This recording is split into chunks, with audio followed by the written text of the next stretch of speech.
Unë atëherë tash unë kam qenë fëmijë për vete, po unë ju tha shteti. Po, shteti. Unë nuk I hyra një forcet veçantë. Dakor, kur tha shteti.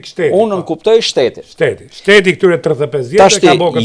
Jam I bindur që me njëjtë siç unë kam qenë fëmija aso kohë, edhe ata që ishin të rritur ishin brezi baballarëve të mi.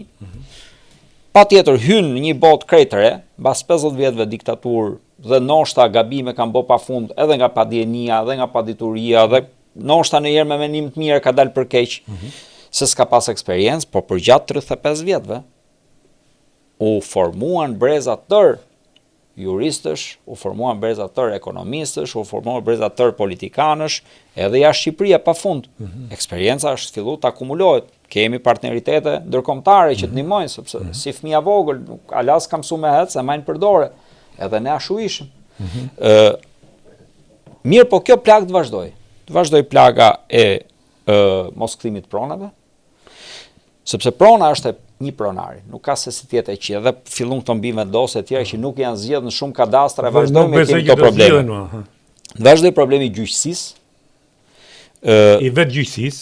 Dhe vazhdoj rënja e besimit në gjyqësi, siç ka rënë besimi në shumë organet të shtetit, sepse po e ka shteti, rënja e besimit në arsim.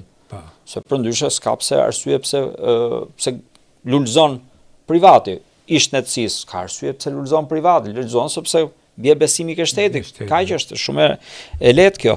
Ju shihni vetë siguria brenda gjykatës, në gjykatë, ja kishin lënë një firmë private. Thotë doli ministra e Brendshme, tha nuk është përgjegjësia policisë shtetit siguria në gjykatë. Ashtu ndjes, po kjo. Pa dyshim.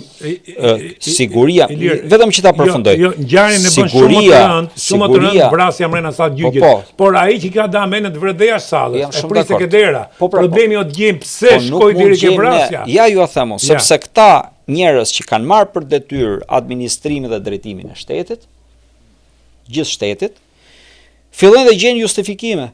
Ndodhin situata dhe e quajnë si epizod dhe hajde gjejmë justifikim si ky, jo justifikim mirënor. Nuk e ka policia e shtetit drejtën e sigurimit në gjykatë, por çfarë duhet policia e shtetit nëse s'ka sigurinë? Tashti, siguri, arsim dhe shnetësi janë tre shtyllat e një shteti. Pra këto janë kyçe. Pra me këto do merresh. Nuk mund t'i japësh dot ti privatin arsimin, shnetësinë, sigurin kështu, menoj unë, pastaj mund ta kem gabim. Por e rëndësishme është që politika privat ka edhe në Perëndim, edhe në Amerikë, privati. Jo t'ja japësh dhe ta menaxhon ai, si ta menaxhon ai gjyqësin. Po, jam dakord. Ndjes, që ta përfundoj. Ç'a ndodh? Ndodh që duhet kesh një zgjidhje në rrënjë të problemit. Pra, ti e din që këto gjëra do agravohen, ti çfarë bën? I lë të lulëzojnë këto të barin, derisa të binë sytë e gjithkujt. Pra në momenti që e di unë si qytetar, po gjithë organet shtetërore që kishin për detyrë ta parandalonin, këto nuk e bën. Dakor? Pra, nëse kishim korrupsion kaq lart sa që u detyruam ne tash që ti futshim një lloj kose dhe ti prenim gjithë këto, po si u lejon këto të lulëzohen deri te. Dhe në fund fare ditës, gjithë shqiptarët thonë, po mirë, rol model se drejtësia ka dy gjëra, parandalon dhe paraqet një model, që pasardhësi jot mos bëhet njëjtën gjë, apo jo. Rol modeli do donte që a kanë këto pasurit pa justifikuar? Faleminderit këtë. Gjëja unë thash edhe gjëja konfiskoja pra. Jo vetëm konfiskoja. Po do ja marrësh. Jo vetëm konfiskoja, po edhe duhet përgjigjen. Ore, a un kam dëgjuar që ju dha mundësia të dorëhiqen? Po. Okej. Ju dha mundësia, ndjes, ju kërkua për çështje etike etj, disa diskutime koti, por arsyeja për të cilën u hap gjithë ky diskutim nuk mori asnjë lloj zgjidhje.